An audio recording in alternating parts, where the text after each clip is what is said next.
What's going on, guys? So today on this Shoky Quickie, we're taking a look at least the last thing I've got from Neca for a little while, and it is another of the Ninja Turtle / Universal Monsters crossover, and this is Splinter as Van Helsing. Ultimate action figure is what it is. And you have a nice little artist rendering here of Van Splinter Helsing. Van Splinter? I like that. Let's go Van Splinter. That's actually a badass name. Okay, and if you open it up, you got Splinter in there, looking really friggin' weird. And of course, you've got the image of him right here, doing that thing. Weird thing is, it looks like the bottom half is just regular Splinter, and the top half is just totally something new. Alright, come to the side, and you get the artist renderings of the 3 turtles we have so far, plus Splinter. Donatello is coming eventually as the Invisible Man. That'll be a weird one, but hey. And you come to the back and you got Splinter as Van Helsing. Trouble with monsters, called the rat with the hat. Marvel at the razor sharp rodent. Cunning with the crossbow. He has the tools for taming terrors. Master of ninjutsu. Hunter of vampires. Slayer of Shredder. Which is pretty true. Interesting extra stuff going on down here. Alright, you come around that side and you got whatever. So, what I'm going to do right now, it's going to just cut directly to the figure being out here on the table, but for the channel members of the Shoky Reviews channel, they'll get to see my initial thoughts and unboxing of this thing. If you're interested in doing that for a few bucks a month, you can join in on the Shoky Reviews memberships. And I'm just looking around, and the last thing I reviewed over here left behind some residue, for lack of a better term. Gross, but either way. I'm going to go open this rat open and see how good he is at killing vampires. I said open twice there. It's been a long day. Alright, guys, so here we have Van Helsing Splinter, otherwise known as Van Splinter. Yeah, I'm just going there. And we have him here with all of his accoutrements and accessories and stuff. I forgot that I need to kind of turn these lights inward. After I filmed that out the box, I always forget to turn the lights back towards the thing instead of myself, because, man, that is bright. Alright, one thing I'm not showing off here is his stand, and you're more than welcome to use it. I actually have less actual success with Neca stands than most people probably, and just judging by it, that is a really, really tight fit, but, you know, you can plug it into his feet. I will say, though, he's essentially a tripod, so I mean, unless you're going to put him in a crazy stance, I wouldn't even really bother with that, although that can be useful for other figures who clearly have a hard time standing, such as an April O'Neil that just continually falls off my shelf. So, either way, we do have Splinter here in his full-on garb, and looks really cool. I like the jacket. I like the whole get-up. The hat is kind of crazy. I kind of wish you'd just gotten the hat by itself, because as far as I can tell, the head sculpts are probably exactly the same, and the only difference is that they basically stuck a hat on top of his head and made his ear poke out through it. I mean, it wouldn't be the first time they gave us a hat. We got one with Raphael. They gave us like that nice Stetson or fedora, whatever it technically is. But here is just the Splinter head by itself with the glasses. Kind of wish you could remove the glasses, but that would effectively just be a Splinter head. But it does appear that you could use this on your normal Splinter, because it has the exact same kind of mounting point that's vertical, or horizontal, I should say. So, in theory, you could just have a Splinter with glasses, if keen on it. I'll set that aside for now. And, let's see, where do we start? Let's start with his sheath and, like, bandolier type thing here, so, or quiver, I should say. I called it a sheath. And, yeah, looks pretty good. Looks kind of like leather. Inside looks a little worn out and stuff like that. You can store all of your arrows and even a knife if you're so keen. That's not where the knife actually goes. You could probably stick the crossbow there, in theory. In theory, you could put that through there. Not entirely certain. Nope, it's a little much. So, maybe not. Maybe not. As far as I can tell, there is no storage for the crossbow. But, either way. Looks really good. You got some kind of leather padding there with some buckles, or not buckles, rivets. There's a buckle. And then it sort of changes color all of a sudden. It goes from like a purple to a brown. And this is the spots where you're going to store everything else. He does have a big old peg for going into the back of his back, like right there. But if you're keen on just going with a jacketed look and not hauling all his weapons around, you can totally do that. Otherwise, you can just dress them back up. Like so. I've got to get this arm through the loop. There we go. Just scooch it on up. Like so. And make sure you line up the plug hole. And plug that in right there. It's all very soft, so just be wary of how you plug it in. And it should be fine. Alright, going on from there, we can look at the rest of his weapons. And you do have like a hunting knife, otherwise kind of known as a Rambo-style knife, as it were. Nice black painted handle, possibly black plastic handle with the wraps just slightly offset with another color, and kind of a gunmetal color here on the blade. Nice serrated edge and whatnot. And if you want to, I'm sure he could hold that in his holding hands. A little bit loose, but he could totally hold that with a nice stabbing motion. Actually, that's pretty effective there. I could even do like a downward stab if you're keen on it. I will say I'm worried about these hands being the same as the other turtle hands we looked at recently, where they had a white base and then painted over. So I'm worried about the paint staying on there. Alright, so basically you put this one in that slot right there. Looks pretty good. Gotta be careful not to do any crunches though. Okay, and then you have the stakes, which I don't know if they're identical or if they're all independently molded. They don't look the same. They look similar, but I think they actually may have molded 3 separate things. Like they're just actually 3 different stakes. I could be wrong. They are painted up to look like wood, and then they got a little bit... I said it looks like there's silver, like ingrained in it. It could just be meant to be weathered. Like the tips have been sharpened and whatnot. Although by that point, you know, that would be a lot more raw wood colored, not so much like a silver. And then you got the top as well. And he could hold those, probably. If I had to guess, he can hold that like so. If he was wanting to stake a vampire of sorts. We don't have any vampires laying around here, so unfortunately I got no one for him to stake. We haven't gotten to that point of the Universal Monster crossovers yet. And Dracula hasn't released. So we'll see what happens later. I'm sure Dracula would be very, very surprised to see Van Hell Splinter. Like a giant rat coming at him. And be like, wait, I thought I could control you people. And he'd be like, what do you mean you people? And he would be like, rats. Like, I am no mere rat. Either way, so there's all your weapon storage for the normal stuff.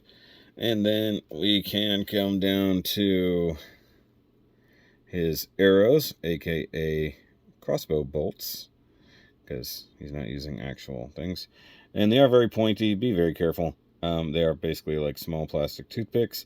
They are painted up. You do have the feathers there, like for the fletching and stuff like that. Looks decent. It does come with 3 normal ones, and you can absolutely just toss those back there. Where's the other one? Okay, right there. It comes with one covered in garlic, or what looks like tiny chickens. Surprisingly, like that's just where my brain went. Looks like tiny roasted chickens.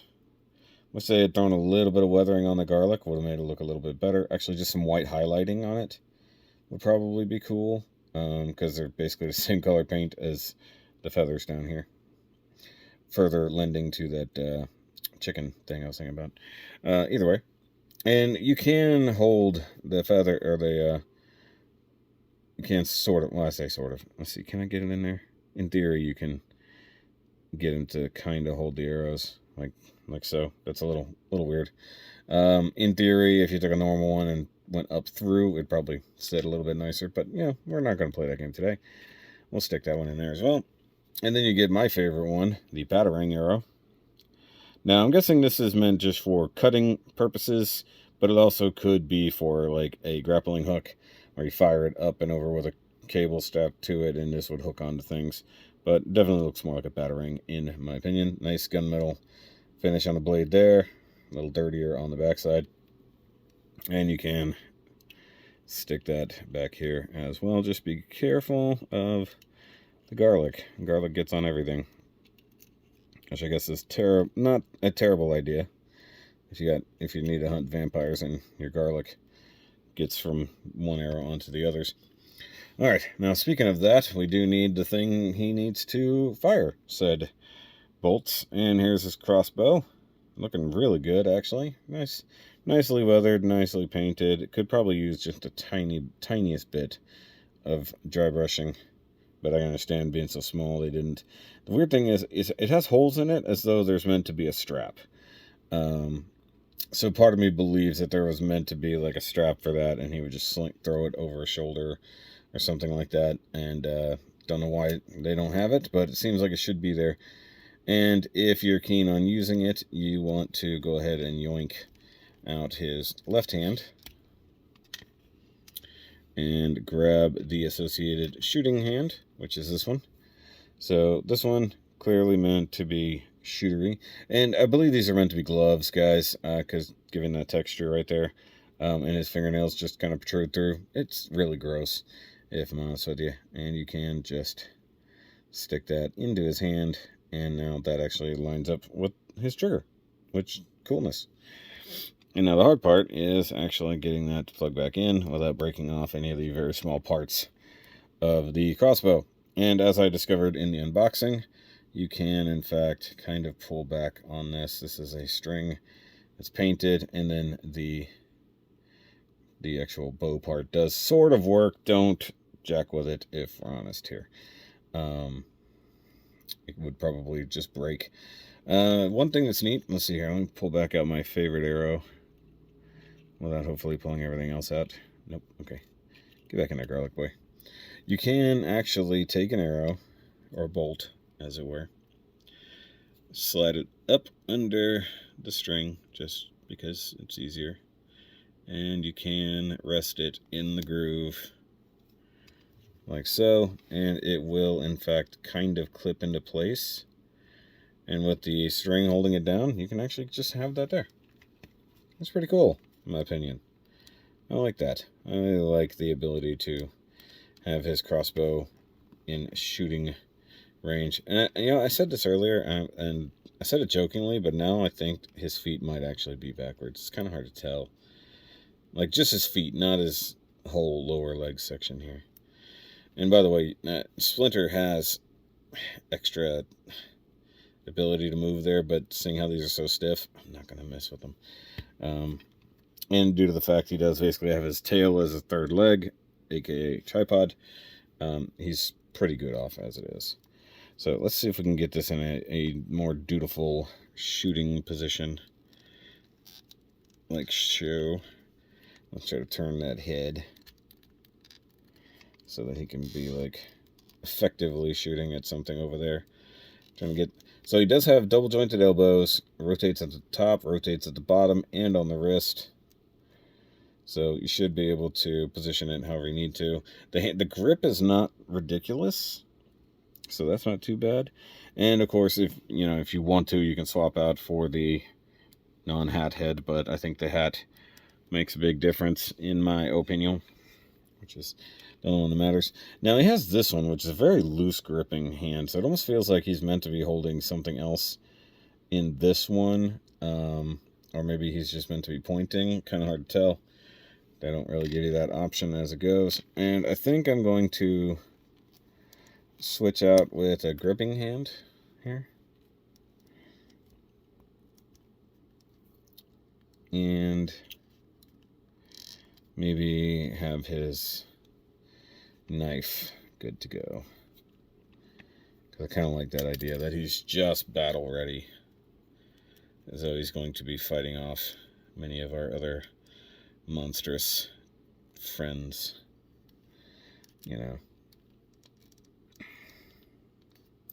But I like the crossbow. I like the details. I like all the kind of monster huntery stuff that's going on. I think it's a very interesting concept of a figure, especially given this line, which is already full of interesting figures. It does feel like they half-assed the bottom end, though, no pun intended here, because this just looks like normal Splinter. Also kind of has an Obi-Wan Kenobi thing going on, incidentally. Let's see here. Let's turn that. Yeah, definitely looks serious. Though the hard part is he would have to switch hands to draw a new bolt from back there. So, I don't know. That's a little weird in my mind. And like I said, I do think they're missing a strap that's supposed to go there, because why else would there be a hole in both grips? As far as I don't know that he can hold the crossbow like with two hands.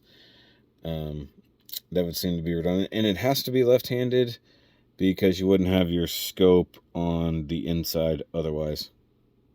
You know, because you would be looking up and over it in reality if you were going the other way. It was in his other hand. And let's see here. His tail is on ball joint. Like you do, it is a wired tail, so that's good. Let me go grab the rest of the crossover line real quick and be right back. Okay, there we go. And actually, let's bring this down just a little bit. So, I mean, in theory, I don't know that he would be hunting the rest of the turtles like this, or if he's specifically going to be looking for vampires. I don't know. And by the way, I don't know if this is one of the first times I've shown off this guy after being slightly customized. I think he was in the Mikey review, technically. Mikey Mummy Mikey. But either way. So, I will say this line is probably one of my favorite things Neca has done. It just shows creativity. I mean, even throwing in an April there, you know, it's fun. It's goofy. I do wish they had done ever so slightly better weathering on this guy, you know, on the skin and stuff. I think they kind of half-assed out slightly. Splinter is definitely a weird one, a weird choice to have gone with, especially for Van Helsing, but I like that they at least managed to include him in the fight at all. I mean, it's pretty cool. Splinter as the Invisible Man would have been interesting, but that would have saved them doing all the fur textures. Either way, I don't have anything else to say except this is just, it's a lot of fun, and that's just what I want from my toys, you know, slash collectibles. I want them to be fun, and they are. Like, normal Splinter isn't that much fun. He's kind of a pain to balance.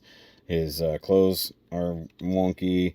You know, the fact that they actually have it hard molded instead of fabric under there is good. I like that they gave him an individual type deal with being Van Helsing. Instead of making him a version of the monsters, they make him the monster hunter. You know, the accessories all make sense. I mean, even with the weirdness of the garlic arrow, as it were. I do say that the elbows are probably the worst thing, just because they're blatantly open. Like, you can see the joints and whatnot, but other than that, still very, very cool. Just a very fun figure. It will be interesting to see what they do with this set in the future, because it feels like what they need is a full-on accessories slash diorama set for these, like they're doing with the rest of the Universal monsters.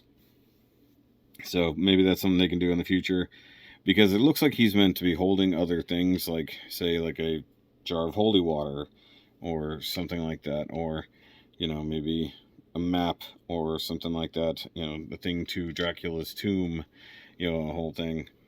And then once again, yeah, get the extra head. I almost feel like extra heads are pointless at this point, because I have an extra April head and I have an extra Splinter head now, and an extra Mikey head. The rest of them, not so much, you know. So, either way, but I'll catch you guys on the next one. Make sure you go watch the rest of these reviews, by all means. Very, very cool stuff, and worthwhile to check out. Also, flaming effect here. Really love that. A torch would have also been a fun thing to give him. Like an actual torch, not a light. You know what I mean? So, alright guys, I'll catch you later. Remember, as always, keep on nerding.